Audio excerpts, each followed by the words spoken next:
Welcome to the Bimhunter Hive podcast, where you listen to interesting fictional stories from aspiring authors for your listening pleasure and relaxation.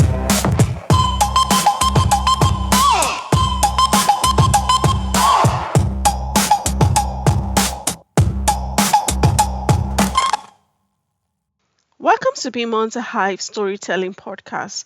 I'm your host, Omobalale. Today's episode touches on something most of us have experienced but rarely talk about. I'll be discussing this topic with my co-host, Tolulokwe.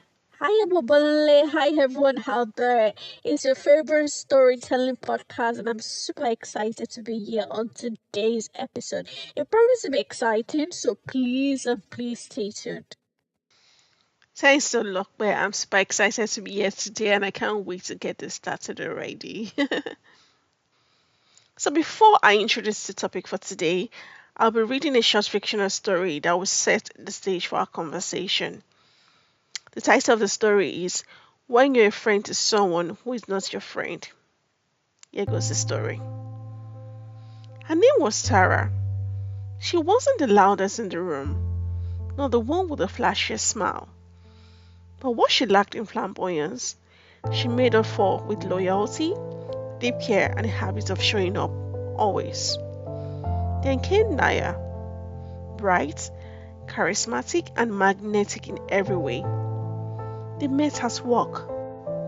Sarah admired her instantly. She started bringing her coffee, checking in when Naya looked stressed, celebrating her wins, even the small ones. Naya responded with polite smiles, occasional thank yous, and sometimes even borrowed Tara's shoulder to cry on. But that was it. Tara invited her to family events. She remembered her siblings' names. She even defended her in rooms when Naya wasn't present. But when Tara's birthday came, Naya forgot. When Tara fell sick, Naya didn't notice. When Tara's mom passed, Naya sent a short, "So sorry" text. No call, no visit. Still, Tara justified it. She's busy. Maybe she's going through something. That's just how she is. But deep down, it hurt. Because Sarah wasn't just being a colleague. She wasn't just being nice. She was being a friend. A real one. And she was offering that friendship to someone who had never really accepted it. Until one day, when Sarah needed someone, really needed someone, Naya wasn't there. Not out of malice, but because Sarah was never really a friend in Naya's heart. She was just convenient. And Sarah learned the hardest lesson. You can offer friendship, or you can force someone to offer you back. So we'll go on a short break because we've come to the end of the story, and then we'll introduce the topic for today. Stay tuned. Stories are not just told, they are lived, felt, and remembered. Every pause holds a heartbeat, every word leaves a trace. Stories are not just told, they are lived, felt, and remembered. Every pause holds a heartbeat, every word leaves a trace. Welcome back from the short break. So, the topic for today's episode is friendship, boundaries, and emotional intelligence. Again, friendship, boundaries, and emotional intelligence. So, after hearing the story, I just thought that was a heavy one. Tolulopa, what do you think? Absolutely.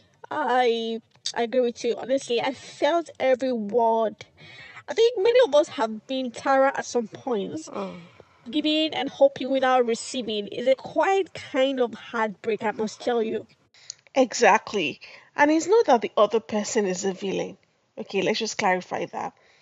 Naya didn't hate Tara from the story. It's just that the friendship wasn't mutual.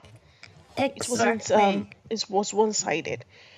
So why do you think people fall into this trap so easily? I think it's because we project our intentions onto others. If I'm loyal, I assume you'll be too. Okay, so if I care deeply, I believe you will too. Mm. So just projection really. Oh, But I see. real friendship isn't one person pouring endlessly into another. It has to flow both ways. That's the way I see it. Yes, I agree with you. And the danger is that friendship requires vulnerability. Vulnerability because you can't just expose yourself to anybody. You can't just open up your heart to whoever that doesn't have the same commitment. Sure. You let your guard down. So you invite someone in. If the foundation isn't mutual and vulnerability becomes a wound. Mm. So vulnerability makes you let your guard down. So it is like you are not protecting yourself from hurt or from danger. You will get hurt. So that's the yeah. Yeah, so let me just quickly jump in there. It's risky that you are not discerning. So discernment is key in everything we do. Why are you giving your time, energy, and emotions to? Not everyone who smiles at you is safe. I'm not saying that you shouldn't try to make friends, but you have to make friends with your head as well, not just your Absolutely, heart. Just like absolutely. falling in love. Let's go further into this. Not just like friendship and love, because even falling in love have romantic relationships that with Yeah, friendship. You can't just love everything. Let's say love is blind. That you get lost. sure, You sure. lose yourself in the whole process. Okay. So true, so true. So that brings me to the next question. So, what would you say are some signs that a friendship is one-sided? Great question. Okay, so I would say from the story, uh, Tara was the one initiating all the contacts. Okay, so when you initiate all the contacts, then it's one-sided. Absolutely. Your problems are often brushed off. That will be the next one. I'll say, just little regard is not as Yeah. important as Mm, it should. You just, when you just disregard some of your feelings, your problems are brushed off, while others exactly. become the center. Some topics become the major interest. The person is not totally interested in you. Mm.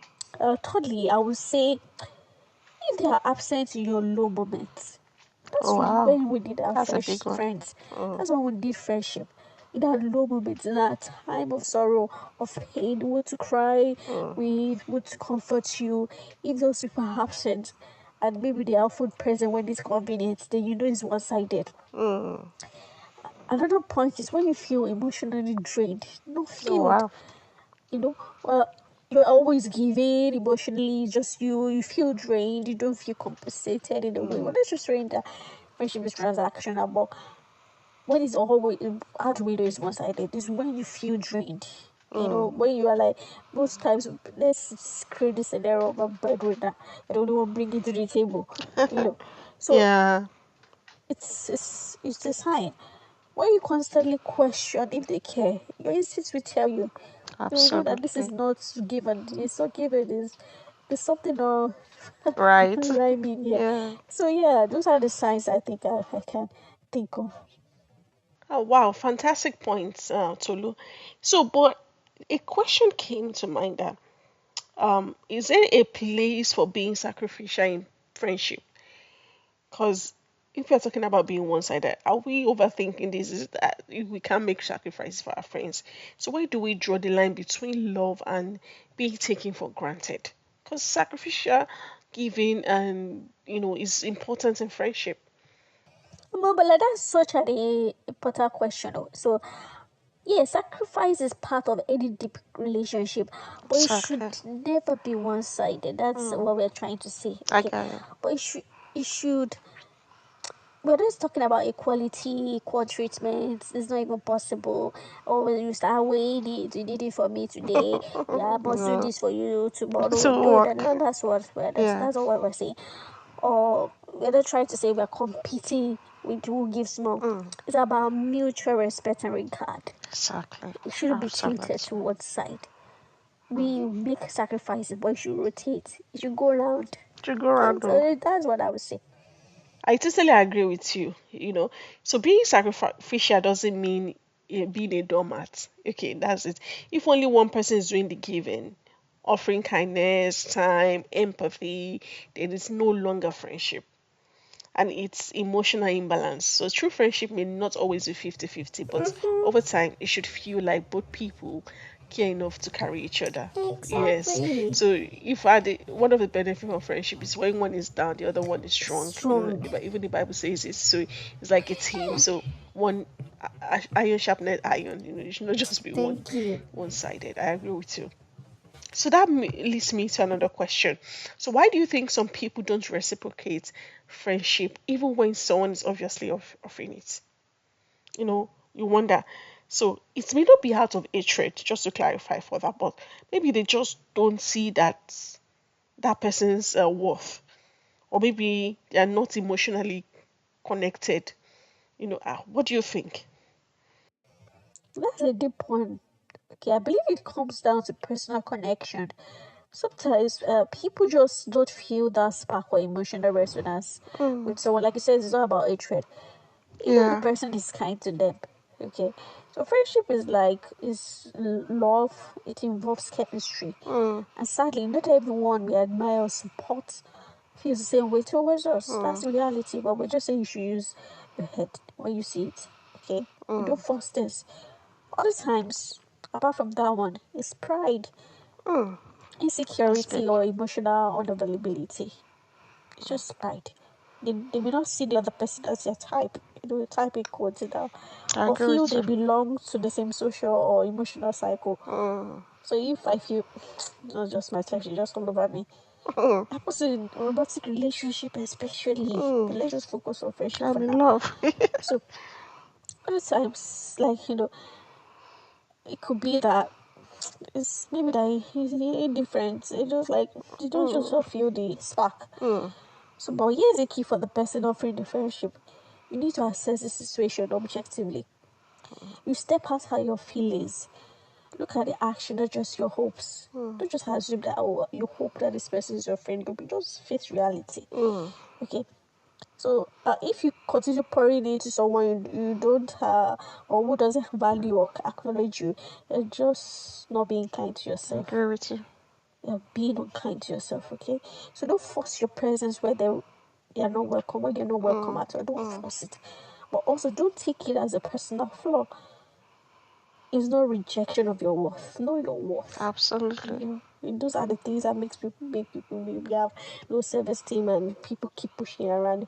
When you say you coming over, you're so available, they just use you in quotes Mm, now.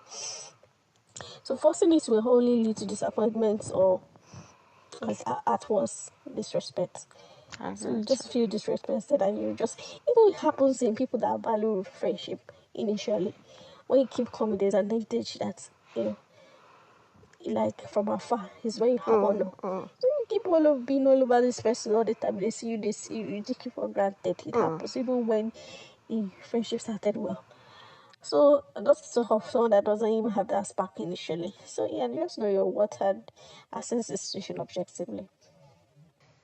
Fantastic. So, but how should someone like Tara respond once they realize they're in that situation? You've almost said some of them, you touched it, but how should they respond in that situation?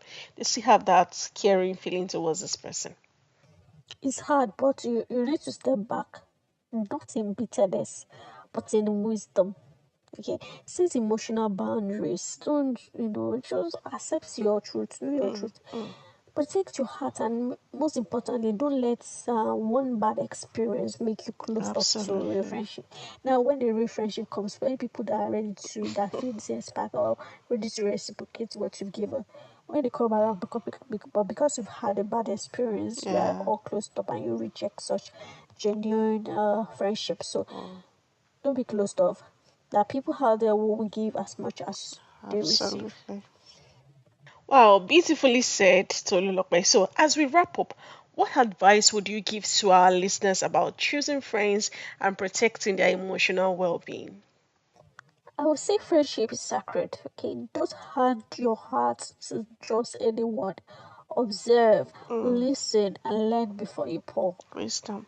Give, but only where there is honor, respect, and genuine care. You can give people, you can love people. When I say you shouldn't love, but when you commit, there's a level of expectation you want in the friendship, and it can get you disappointed. It can make you have low self-esteem when you go to places where you're not welcome or disrespected. Mm. But you can love people from afar. Okay, so that's my advice for people. Absolutely, Tolulokwe. Thank you for that comment. And thank you to our listeners as well. We've come to the end of this episode. We just want to say if you've been Tara before, know that you're not alone and you deserve mutual and nourishing friendships. We look forward to seeing you in the next episode of Bimhunter Hive Storytelling Podcast. Bye bye. We have come to the end of this episode. Thanks for listening to the Bimhunter Hive podcast. See you in the next episode.